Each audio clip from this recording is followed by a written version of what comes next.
So this is an introduction to Spirit of the Whale, my second New Age album. Now if you want to know why I do the rabbit ears, please watch the introduction to my first New Age album. A card will pop up there and the link will be in the description. Now this is an introduction, there's no music in this particular video. If you want to jump straight to the music, if you access this video through the playlist, a card will pop up there to the playlist and there will also be a link in the description. Then YouTube will very helpfully play the entire album. However, it only consists of 2 tracks, so the links to each track are also in the description. However, I hope you will stick around and watch this because there's a couple of interesting things which I'd like to talk about. Mainly the compositional process.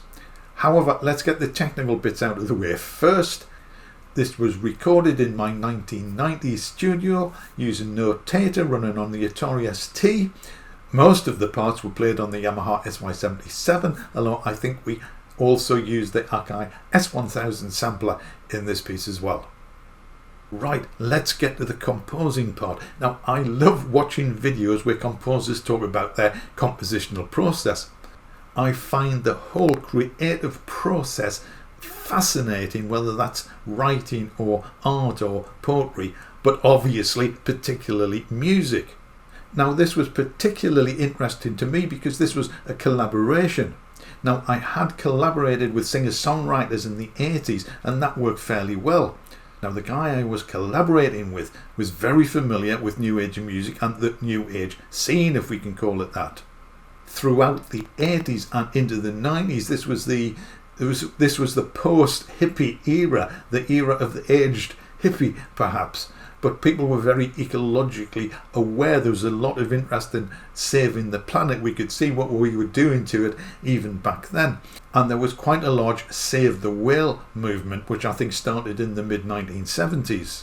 Whale hunting was eventually banned in the mid-1980s, I think, but countries today still hunt the whale. So back in the early 90s, this album was released in 1993. A lot of New Age music had an ecological theme, and in particular, people were interested in whale song. But unless you'd been out whale spotting, the chances of hearing an actual whale song were fairly remote. So the first thing I had to do was to track down some whale song recordings, and I found a guy who had a recording called Songs of the Humpback Whale. So I got in touch and asked if we could license these recordings to use in our album, and he said yes. So that was a great start. Now, the guy I was collaborating with was more a producer than a musician. He knew what he wanted, the sort of feel he was after, but lacked the abilities and skills to convert that into music, which is where I came in. So the collaboration process worked roughly along these lines. He would say, we need such and such here or such and such there. So I did my best to find the right sounds and create the little melodies and riffs which made up the album. Now, the essence of the album was to highlight the actual sounds of the whales. It was not to create a piece of music which suggested the sounds of the whales. So the whale song was absolutely paramount, and that is the top layer, if you like. The purpose of the music was simply to underscore the song of the whale. So it was very low key and minimalist and sotto voce, if you like, and if I've said that correctly. Now, there are only 2 tracks. They are approximately 25 minutes long, and the music does develop slowly throughout the pieces. However, during the composition process, if we were looking for some development or a new motif or phrase, I would often get carried away. I remember one time when we were looking for the development of a little phrase, I went into a slow 7/4 time.